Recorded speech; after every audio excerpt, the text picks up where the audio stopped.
Yo, what's up guys? Good morning. Yan, update tayo sa ating pipino.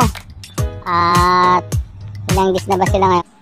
At 37 days na sila ngayon. At ang daming bulaklak. At bunga na. Meron na silang mga buko na lumalabas na. Tignan natin guys. Ayan. Ang ganda. Ang daming bulaklak. At may mga bunga na maliliit.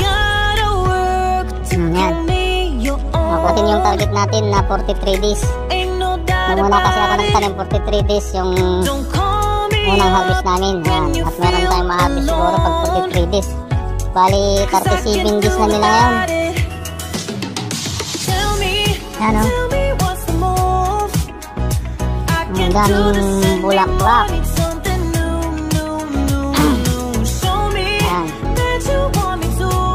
At may malaki na dito. Yan. Yan, may malaki na dito at deform. Yan, sinira na ng fruit fly. Yung problema natin, pag natusok ng fruit fly, madideform na yung bunga. Ano, palit doon sa gitna niya. Kaya maglalagay tayo ng fruit fly. Yun ang problema natin. Ayan guys, fast forward natin. Maglalagay tayo ng fruit fly trap. Tara guys. At ito na, nakagawa na tayo ng fruit fly trap natin guys. Yan. Yan, ginamit natin plastic bottle ng soft drinks o kaya kahit anong plastic bottle dyan.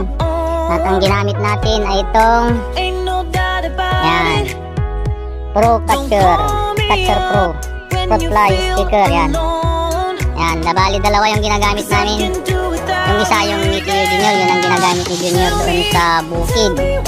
At ito naman ang ito na kasi ay sobra natin nung nakaraan yung ginamit natin. Bali dalawang brand ito, mayroon pa yung isa super neat.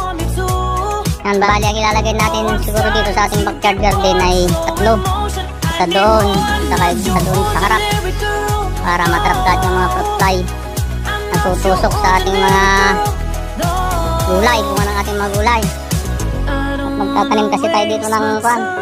So sana tataniman natin ng litos. Wala, palpak naman yung buto ng litos na nabili natin. Bali dalawang beses tayong nagpunla, ganun pa rin. Kaya ang problema yung buto ng litos, tagal na siguro ng stock. Kaya isa-isa yung tumubo. Yung kamatis tumubo naman. Tatanim kasi tayo dito ng litos sana. Tataniman na lang natin ng bell pepper, talong at saka kamatis dito sa ating backyard. Mga papaya natin doon ang lalaki na.